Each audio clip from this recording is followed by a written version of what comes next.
gbogbo ọmọ Yorùbá pátá porogodo mo kí yín o, gbogbo ọmọ Nàìjíríà mo kí yín tilé toko. Láìpẹ́ la gbọ́ ìròyìn pé wọ́n ní gómìnà ìpínlẹ̀ Ọ̀ṣun, gómìnà Adeleke, ó fi àtẹ̀léde ó fi síta pé òun ń wá state of emergency o, kì í ṣe pé ó sọnù pé ó ní kán kéde ìlú òfararọ nípínlẹ̀ Ọ̀ṣun. Kíní kan tí ó ń ṣe mí ni pé kí ló dé táwa Yorùbá rí báyìí, pàápàá jùlọ àwa mídíà Yorùbá. Kò tó ṣẹ́jú bíi mélòó kan tí gómìnà Adeleke fi sọ pé kò sí nǹkan tó jọ o, kàràn kí wọ́n dojúkọ àìsí ètò ààbò nílùú bí wọ́n ṣe fẹ́ dá wàhálà lẹ́ ìpínlẹ̀ Ọ̀ṣun. Kí ló dé tí mídíà náà ń gbé nǹkan tí wọn ò sọ? Ìta àwọn ìwà burúkú tó wà lọ́wọ́ ọ̀pọ̀lọpọ̀ mídíà wa òun rèé o. 1. Ìtó ṣẹlẹ̀ ń Kwara tọ́pọ̀lọpọ̀ ògbé táwa ń padà gbọ́, ó jẹ́ nǹkan tó bani nínú jẹ́. Tó bá tiẹ̀ jẹ́ wípé ìta rí ni ṣe bó yẹ ká tiẹ̀ wádìí ẹ̀ délẹ̀délẹ̀. Ìtẹ́ bá ní kòkò bó wọ́ bọ̀ kò ní bọ̀, ìgbà abẹ́rẹ́ ló máa bọ̀. Kí ló dé tá à ń sọ fake news? Eléyìí ò ràn wá lọ́wọ́ lásìkò yìí. Ẹ jẹ́ n padà sórí tó ṣẹlẹ̀ ní Kwara. Títí tí mo fi ṣe alábàápàdé fídíò yẹn, mi ò mọ̀ pé nǹkan tó le tó báyìí ni. Ipa tíjọba dẹ̀ ń kó kò yé wa lórí ọ̀rọ̀ yìí. Ẹ̀yin ìjọba wa, eléyìí kìí ṣe láti bullying tàbí láti gúnyàn ìjọba kéré, ṣùgbọ́n láti pe àkíyèsí ìjọba gẹ́gẹ́ bí aṣeláǹfààní láti lè pè wọ́n sákíyèsí. Ìṣẹ̀lẹ̀ tó ṣẹlẹ̀ ní Kwara, a padà rí fídíò kan níbi tí bàbá yìí ti sọ̀rọ̀ púpọ̀, ṣùgbọ́n tá a gbọ́ ni pé 170 lèèyàn tí wọ́n pa. Ẹ jẹ́ a jọ wo fídíò. Those that burns inside the rooms and the shops, we cannot even identify some. We cannot count the number of people that are being burned down. Alhaji, we're so sorry what you've been through, especially with the loss of your children and to have your wife treated like that. So we do commiserate with you on the experience. Now, you also talked about the fact that there was notification that you received a letter, or that they told that they were coming a month in advance. How did you receive that notification? Who brought it? How did that information come to you? And did you report this to the authorities after you got it? I received the notification on the 10th of January, around 7:45. When the man came, the man is the Akimi of there's one small village about 4 kilometers from my community. According to him, they adopted him and forced him to bring the letter, or else they will kill him. And that is why he brought the letter to me. So when the letter got to me, immediately I WhatsApped the DSS in our local government headquarters. The following day, I took the letter to the Emirate Council, and the Emirate Council photostated the letter, and they sent it to write a letter in that respect and send it to the various appropriate quarters. That is what happened with regards to the notification. What they wrote in the letter, they are coming down to preach. They say they are coming down to preach. That is the content of the letter. But there is no date, no time. They just say they are coming to preach. And that is just it. Initially, we have soldiers that are staying there. The bandits came over the night, and there's got exchange between the army and the bandit. Since then, they took away the soldiers, and that place remained open. There's no any security present, and that is why they came and spent almost 10 hours. Ọ̀rọ̀ lẹ́gbọ́ lẹ́nu bàbá yìí, Alhaji, ó dàbí pé traditional rulers ni bàbá yìí, lára àwọn tó escape.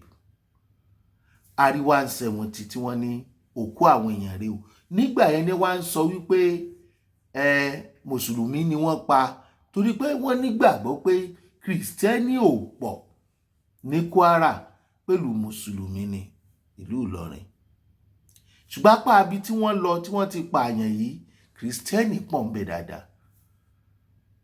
Níbo lẹ àwọn òkú yòókù tí bàbá yìí sọ wà? Kò dẹ̀ sí mídíà tó gbé. Ẹ jẹ́ káwọn èèyàn máa nígbàgbọ́ nínú wa. Kò dára tó lásìkò yìí, ọmọ Yorùbá ló pọ̀ jù ní mídíà. Nígbà bàbá yìí máa sọ̀rọ̀, ó ní àìmọye èèyàn tó jẹ́ kìrìsìtẹ́nì tí wọ́n pamọ́ church tí wọ́n burn wọn to ashes. Òkú wọn ò sí ńbẹ̀ torí already wọ́n ní wọ́n tì wọ́n mọ́lé, wọ́n lọ pa wọ́n nílé, wọ́n lọ pa wọ́n ní church. Reason tí a lè expect ìjọba kó mọ tú àwọn ọ̀fọ̀ ilé yìí nítorí pé yóò borúkọ ìjọba wọn jẹ́ lásìkò tiwọn. Nǹkan kan ni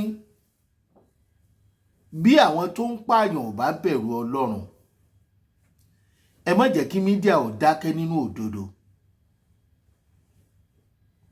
Kẹ́yìn ìjọba náà ò dẹ̀ bẹ̀rù Ọlọ́run. Ẹ̀jẹ̀ ń sàn pàápàá jùlọ nílùú Kwara lára àwọn ilẹ̀ Yorùbá. Ẹ̀jẹ̀ yẹn dẹ̀ ti pọ̀ jù, ẹ̀jẹ̀ aláìṣẹ̀dẹ̀ ni. Ìdí tíjọba ò fi sọ̀rọ̀ lórí àwọn tí wọ́n ní wọ́n sun allegedly mọ́lé tá a lè rí irú wọn. Èmi kọ́ mo sọ, bàbá ìlú sọ. A lè kà wọ́n mọ́ àwọn 170. Ṣé láti jẹ́ ká sì bá gbàgbọ́ pé kì í ṣe kìrìsìtẹ́nì nìkan ni wọ́n ń pa? Kí lè assurance pé àwọn 170 yẹn náà ń ṣe kìrìsìtẹ́nì ṣe ìbéèrè ẹ̀sìn tán sìn? Torí kò ní jẹ́ gbogbo wọn ní jẹ́ ará abúlé yẹn. Ẹlòmíì máa wá kíyàn. Ṣé kí the whole world, kí gbogbo àgbáyé lè sọ wípé ìṣẹ̀lẹ̀ tó ń ṣẹlẹ̀ yìí o kì í ṣe fún genocide o, kì í ṣe kìrìsìtẹ́nì nìkan ni wọ́n ń pa o, but kìrìsìtẹ́nì ni target? Tá a bá máa tanra wa jẹ lókù, tá a bá dẹ̀ ń continue láti máa deceive ara wa ní Nàìjíríà, ọwọ́ àwọn ará bí la máa padà sí. Èmi ò gbà ládùúrà o, torí pé ó ti ń dàbí pé kéèyàn máa kábàámọ̀ pé irú ìlú wo lòun wà yìí. Ikú lónìí, ikú lọ́la. Ẹni tó bá sùn tó bá jí, tílé ọ̀bá tí ì sú kò tí ì dúpẹ́, tílé ọ̀bá tí ì mọ̀ kò tí ì mọ̀ pé òun wà láyé, torí pé àwọn bandit, àwọn terrorist yìí wọ́n ti wá pọ̀ kọjá bó ṣe yẹ. Nígbà wọn fi lọ Kwara, ìwé tí wọ́n kọ sí agbègbè pé àwọn ń bọ̀ o, wọ́n láwọn ń bọ̀ wá preach ni, wọ́n ń bọ̀ wá ṣe ìwàásù kìíní. Terrorist fẹ́ lọ ṣe wàásù. Ẹni bandit ni wọ́n. No matter òfin tíjọba ṣe tó fi pé àwọn kan ní terrorist wọ́n ti lù ú torí pé wọ́n kó nǹkan jẹ olóró káàkiri bí àwọn Miyetti Allah náà ṣe ń ṣe, gbogbo àwọn tó ń da màálù AK-47 àti tí ìrí wọ́n ní wọ́n kó lẹ̀ àti ìrí kan kó lẹ̀ nínú Nàìjíríà kan ṣoṣo tá a pera wa ẹyọ kan ṣoṣo yìí náà. Ibo ló kú àwọn tí wọ́n sun mọ́nú chọ́ọ̀chì àti inú ilé wọn tí bàbá yìí láwọn ò lè kà, níbo ló wà? Kí ló dé tí mídíà ò gbé? Ẹlòmíì á dẹ̀ jáde, a máa sọ nǹkan tí ó mọ̀, a máa tako ohun tá a bá sọ. Afọlọ́ǹbẹ̀ wá, àsìkò tó le, àsìkò tó rorò gidi lásìkò tá a wà yìí. Báwo la ṣe débí?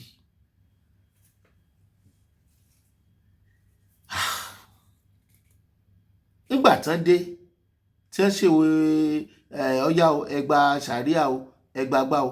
Ṣàríà yẹn, àwọn oníṣàríà yẹn náà ní gbógun ti ààrẹ Bọ́lá Ahmed Tinubu àti orílẹ̀-èdè Nàìjíríà báyìí. Tí wọ́n sọ pé ní táwọn fẹ́ lélẹ́yìí, ìtìjọba gbọ́dọ̀ ṣe lélẹ́yìí. Iná ẹ̀dẹ̀ fi lọ pa àwọn èèyàn níbi tí wọ́n ti ń pa àwọn èèyàn. Ṣé bí ìjọba ó ṣe máa wòran lọ rè? Kí ló mú wọn nísìn? Ó ṣòro láti yọ kúrò ní constitution 1999 tẹ́nikẹ́ni ò mọ̀ gbà tán fi sí. Ṣé Nàìjíríà yìí mùsùlùmí nìkan ló ń gbé bẹ́ẹ̀? Àwọn northerners nìkan ni mùsùlùmí, àwọn nìkan ni wọ́n mọ Ọlọ́run. Àwọn Fúlàní tá à ń sọ yìí, ṣé lóòótọ́ àtòdodo ọmọ Nàìjíríà ni wọ́n? Níbo nílé wọn ní nọ́ọ̀tì? Níbo nílẹ̀ wọn ní nọ́ọ̀tì? Onílùú ò ní fẹ́ kó tú, ṣùgbọ́n báyìí àwọn fẹ́ kó bàjẹ́. Bí bàjẹ́ tẹ́lẹ̀ fẹ́ kó bàjẹ́, wọ́n fẹ́ kó bàjẹ́ pátápátá débi pé kò ní sí ìran míì lórílẹ̀‐èdè Nàìjíríà mọ́ tí yóò máa ṣe àkóso. Wọ́n dẹ̀ sá sábẹ́ sàríà. Ṣé ẹ rò pé nǹkan ti dé? Ṣé ẹ rò pé nǹkan ti dé? Ó le fún àwọn mídíà. Ọ̀pọ̀lọpọ̀ àwọn mídíà yìí ló jẹ́ wípé àwọn tó ní wọ́n, àwọn alágbára ni wọ́n sponsor wọn. Òótọ́ ọ̀rọ̀ sọ̀rọ̀ gbọ́n bẹ̀. Kí ló mú mídíà má lè report? Kí bàbá yìí tó jáde kan tó ṣe interview fún, kí ló mú mídíà àbámọ̀ ti mọ̀ wípé wọ́n lọ church, wọ́n lọ pa àwọn èèyàn, wọ́n lọ sọ àwọn èèyàn mọ́lé? Ṣé kí wọ́n mọ̀ bá a mọ̀ pé wọ́n ń pa kìrìsìtẹ́nì ni? Ṣé mùsùlùmí ní gbogbo òkú tí wọ́n kó jáde? Wọ́n kó àwọn jáde kan lè sọ wípé kí àjẹ́ndà wọn kó lè bá a ṣiṣẹ́. Ṣé lè nọ́mà ṣá? Ṣáwọn tó nọ́mà ni àwọn tó ń ṣerú nǹkan báyìí? Irú ìlú wo lórílẹ̀‐èdè Nàìjíríà? Wọ́n ní ká má fẹnu burúkú sọ̀rọ̀ orílẹ̀‐èdè Nàìjíríà. Ìwà burúkú tó ń ṣẹlẹ̀ ń bẹ̀ ńkọ́? Ṣé wà dáadáa ni? Ṣé sàríà tí wọ́n ń pariwo yìí ó ju constitution lọ? Ṣé sàríà náà fẹ́ fi máa rúlò orílẹ̀‐èdè tí wọ́n fi ń fún president ní àṣẹ wípé sàríà gbọ́dọ̀ kárí? Ṣé mọ̀ pé àwọn people ti show ara wọn? Mo sọ wọ́n ti ń jàjà jihad báyìí. Nínú gbogbo àwọn tí wọ́n wá ń hùwà bíi mélòó ni wọ́n ti mú? Àwọn tán mú wọ́n ní repentant Boko Haram ni wọ́n, repentant bandit ni wọ́n. Wọ́n dáríjì wọ́n, wọ́n tún náwó ìjọba lé wọn lórí, wọ́n tún kó wọn sínú iṣẹ́ ológun. Ṣé kò máa mú fura dání? Àwọn yìí ni wọ́n sì ń gbàbọ̀dè tí wọ́n lọ ṣe àmì fáwọn ẹgbẹ́ wọn. Wọ́n ti gbìn wọ́n síbẹ̀. Ẹ̀yin sọ pé ẹ ti káwọ́ sókè o, kò sí tán máa ṣe fún yín. Ṣé ò fẹ́ máa dàbí àdéhùn? Nígbà tí gọ́vnà Katsina, city governor, tó ní tó ń ṣẹlẹ̀, tó dẹ̀ dá Boko Haram 70 sílẹ̀, tó ní wọ́n ti repent. Most of àwọn tán ti mú, tí wọ́n ní wọ́n mú àlẹ́jẹ́lé ń bo náà wà. Ṣé kìí ṣe pé ẹ̀mí wa ni wọ́n fi ń ṣòṣèlú báyìí? Ṣé ká gbàgbọ́ pé wọn ò mọ̀ ń pa ẹ̀? Ṣé ká gbàgbọ́ wípé àwọn tó ń sponsor wọn ò sí nínú láàrin àwọn èèyàn ńlá làbí nínú ìjọba? Nígbà Buhari wà ń bẹ̀, tí Malami náà ń jẹ́ minister of àwọn nǹkan tó jẹ́ ń gbà ẹ̀, kábíyèsí lódùwà. Àwọn ọ̀daràn ṣe ń ṣe olórí wa lórílẹ̀‐èdè Nàìjíríà báyìí. Wọ́n padà bá ìbọn oríṣiríṣi ní ẹ̀. Irú ìdájọ́ tí wọ́n dá àti ìmọ̀ bó bá sì gbà láti ṣe ẹgbẹ́ òṣèlú kan àbí kejì, bóyá yóò bọ̀ ń bẹ̀. Irú ìlú tá a wà nù. Àìmọye àwọn tí wọ́n ti fẹ̀sùn ẹ̀sùn aburú kan tó jẹ́ pàlọ́ la gbé àgbábọ̀. Ṣérú ìlú tá a wà nìyẹn. Ìgbà Buhari wà ń bẹ̀, ó lè gbé Nnamdi Kanu wá, ṣùgbọ́n kò lè gbé Bello Turji. Ẹ wo bí tí wọ́n ti gbé Nnamdi Kanu tí wọ́n ti tàn wá láti Kenya. Bello Turji wà Sokoto àbíbo ní ló wà lẹ́jẹ̀lì tó ti ń ṣe terrorism ẹ̀. Àbí bẹ́ẹ̀ kọ́, tó dẹ̀ ń jáde tó ń ṣe fídíò. Buhari ò rí gbé o. Àwọn Fúlàní tí wọ́n pa èèyàn, tí wọ́n jíyàn gbé, tí wọ́n pa ọkùnrin oníṣòwò ní Ọ̀ṣun state ńgbà yẹn, àbí lọ́yọ̀ state, àwọn èèyàn Sunday Igboho, olóyè Sunday Igboho, wọ́n rí wọn mú o. Ṣùgbọ́n Buhari lè lépa Sunday Igboho tó sọ pé ẹ má pa èèyàn mi mọ́, kí bàbá wa Ààrẹ Bọ́lá Ahmed Tinubu Excellency kó tó gbẹ́sẹ̀ kó lórí orúkọ burúkú tó fẹ́ sọ. Fúlàní mélòó ni Buhari gbé nínú gbogbo ìgbà tí àwọn darandaran yẹn tí ń hùwà ọ̀daràn wọn láyé Buhari? Òfin ń gbè lẹ́yìn wọn ni. Ẹ gbọ́dọ̀ dájọ́ lọ́wọ́ ara yín, ó ti wà nínú constitution. Ṣàríà tí wọ́n ń sọ yìí bó wà nínú constitution, àwọn wo ni wọ́n fi síbẹ̀? Àwọn wo ni? Ṣé ìlú mùsùlùmí nìkan ni orílẹ̀-èdè Nàìjíríà? ṣé Fúlàní nìkan ló ń ṣe mùsùlùmí? ṣáwọn northerners nìkan ló ń ṣe mùsùlùmí? wọ́n fẹ́ fi ṣàríà gba ìjọba Nàìjíríà lọ́wọ́ ààrẹ Bọ́lá Ahmed Tinubu. ṣe solution wà? àwọn nìkan ní Boko Haram, Làkúrá wà, ICC, ṣé muslim ticket wa ibi tó bá wa dérè? àwọn ní ń fa insecurity, àwọn ní ń fẹ́ jàjẹ̀sìn, àwọn ní ń fẹ́ jẹ̀jà ẹlẹ́yàmẹ̀yà, àwọn ní ń fẹ́ fagídí gba tí kò ṣe tiwọn. kí ló dé gan? kí lọ́nà àbáyọ? alẹ́ sí ìṣẹ̀ṣe, a ní kìrìsìtẹ́nì, a ní ti mùsùlùmí. ó sì ń pẹ́ jù láti sọ̀rọ̀ lórí ẹ̀ kó tó di wàhálà. wàhálà lẹ̀ ń wò bọ̀ yìí táwọn ènìyàn sì ti dá sílẹ̀. ṣé lóòótọ́ àwọn Fúlàní nínú ìtàn ọmọ Nàìjíríà ni wọ́n tí wọ́n sì ń da Nàìjíríà rú? àbí àtọ̀húnrìn wá alárẹ̀ká bí wọ́n ṣe ń pè wọ́n?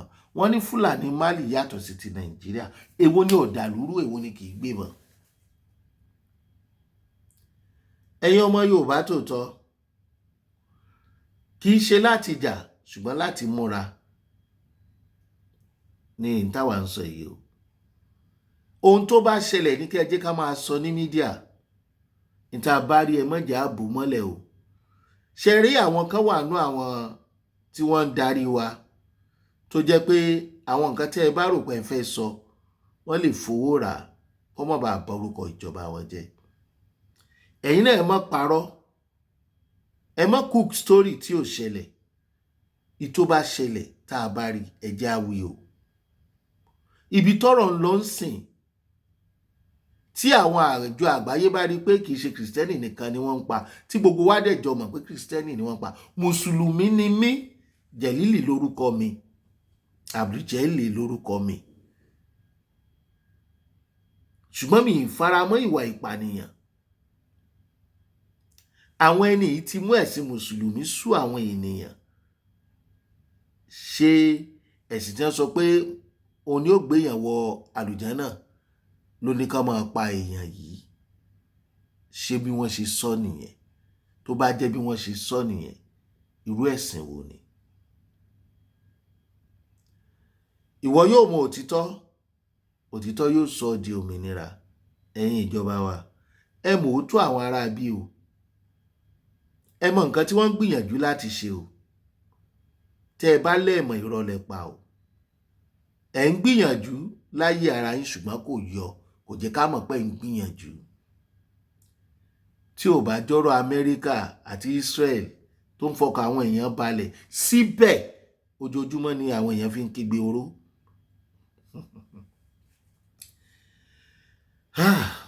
kábíyèsí Olódùmarè. ìgbà kan ó lọ, ìgbà kan ó dé.